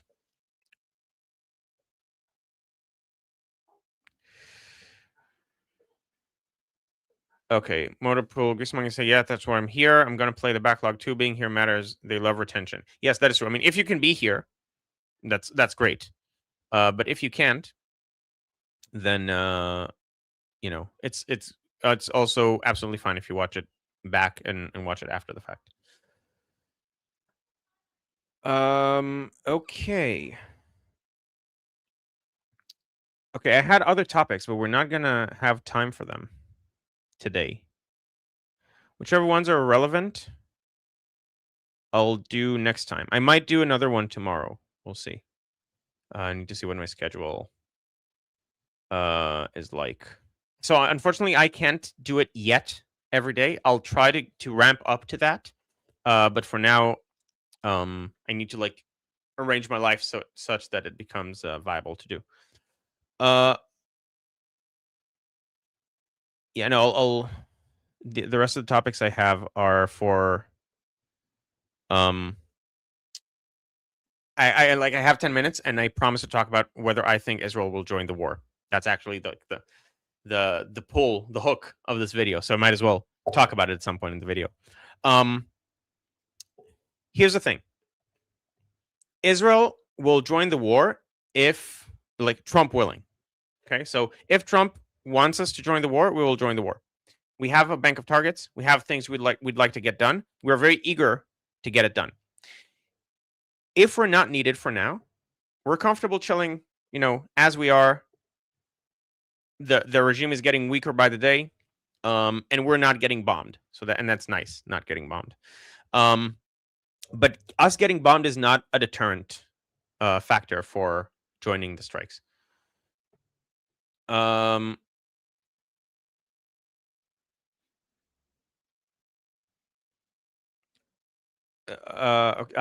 a comment I want to respond to, but I probably maybe if I have time in a couple minutes. And so Israel is eager, is ready, it's willing, it's able. So Israel will, if it's allowed. The question is, does Trump want us to?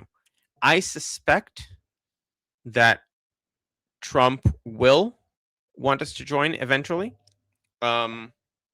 If it gets to that, I think if we get to like a 2 to 3 week actual proper bombing campaign, absolutely we'll join. Right now, it's up to Trump mostly what happens. So that's basically it. And people have said as much. Let's see if I can find.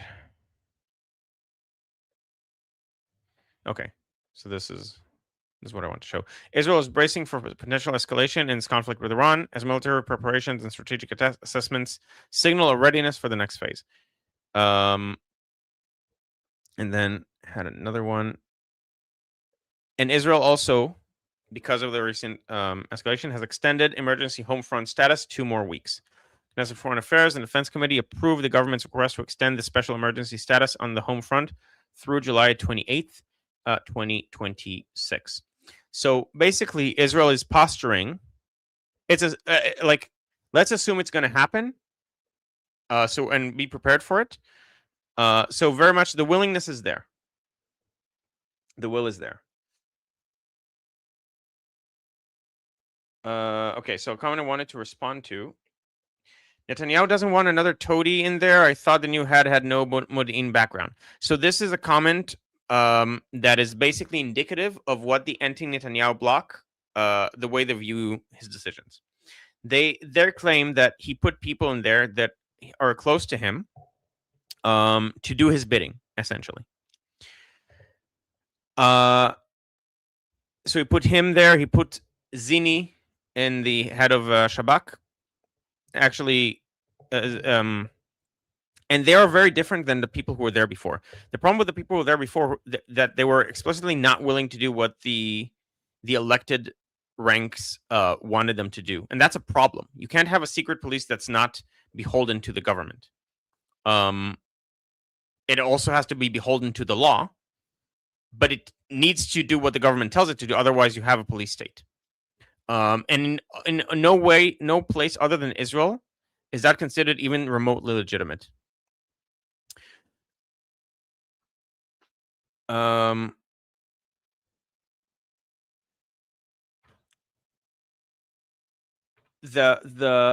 Zini also, like, there were leaks, there were partial leaks. I actually know people who were there listening into what he said, and then the other leaks came out that he said, like, the leader of the Shin Bet, again, he's the leader of the Shin Bet, has to be to answer to the elected branch. And then he said, whoever that might be, meaning not just this government, but any government. And that's fundamentally true. That's a basic fact of democracy. It's also a basic fact of the law. The law explicitly says that the Shin Bet is beholden to the prime minister, or to the government, rather. That doesn't mean he can do whatever the government says. It's beholden to the government and the law, or subject to the law. But it has to be beholden to the government. You can't have people undermining the political establishment's decisions because they think they know better, because they're the commanders. Commanders are there to do the bidding of the people whom the people chose. Otherwise, it's not democratic. And again, it has to be beholden to certain standards, and there have to be limits. But no one's saying otherwise. And there's a side that's pretending that people are saying otherwise. Okay, so Alex, back to the previous issue. Mossad disclosed top secret plot to Americans that known to leak everything. It doesn't make any sense. Mossad disclosed plans because they were in effect. The Americans knew about the plan because there was a joint Israeli-American plan to overthrow the regime, and Ahmadinejad was the person tapped for that.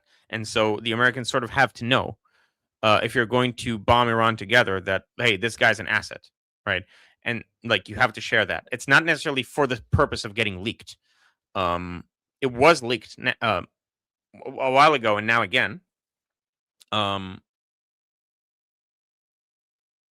But that doesn't mean. I mean, that doesn't mean Mossad leaked it, and that doesn't make it not true. It could be not true. There are reasons. I think it's not true. For example, they're saying that he is now under house arrest, Ahmadinejad, but he was seen in public several times over the last few weeks. But it could be because the IRGC knows he's popular, and they don't want to make a scene out of it because he's more popular than them in many respects. So there are reasons to doubt it. I just don't think, oh, Mossad leaked it, so it must not be true, is one of them, because I don't think Mossad leaked this. Motorpool Grease Monkey is saying Trump loves savings almost as much as Israelis, and letting Israelis do what they do best would save us a lot of money. Yes, that is true. There was a comment by Monkey that I saw. Sarayu, so CIA, MI6, MI5, Mossad, they are beholden to the government? Yes. Yes. I mean, if they're not, that's a problem. And to the extent that they're not, that's a problem. But absolutely, they are beholden to the elected rank that tells them in general terms what to do. And you don't get into the details, but what are the goals? What are we pursuing? Why are we trying to do what we're trying to do? To the extent that that's not the case, that's a huge problem, democratically speaking. Okay. I saw there was a comment that I saw in the in this part by Monkey that I'm trying to find about whether how divisive Netanyahu is. And I can't find it now. Okay, there we go. Is Netanyahu a proto-Trump, polarizing yet so influential that being for or against him will define you on the right and everything else on the left, and everyone on the left hate him? Yes. Netanyahu actually, I think, did it before Trump. Just because, I mean, he's been prime minister since 2009, on and off. And actually, he was in the 90s. He was already prime minister once, but he became like this polarizing figure after 2009, after he rose to power and kept staying in power.